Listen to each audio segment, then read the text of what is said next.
এক ব্যক্তি প্রচুর ইবাদত করত, আল্লাহ পাক তার ইবাদত করার জন্য পাহাড়ের চূড়ায় একটা সুন্দর ব্যবস্থা করে দিয়েছিলেন। সেখানে ডালিম গাছ হতো, ঝর্ণা আসতো, খাবারের কোনো অভাব নাই।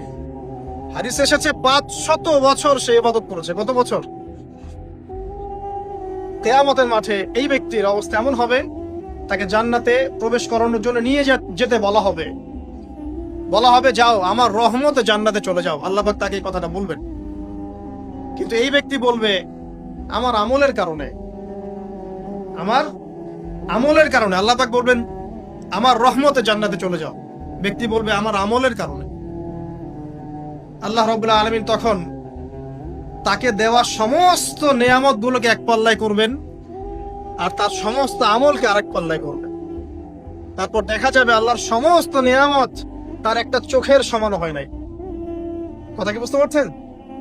একটা চোখের যে নিয়ামত আল্লাহ পাকের, সমস্ত আমল ও 500 বছরের ইবাদত এতটুকু হয়নি।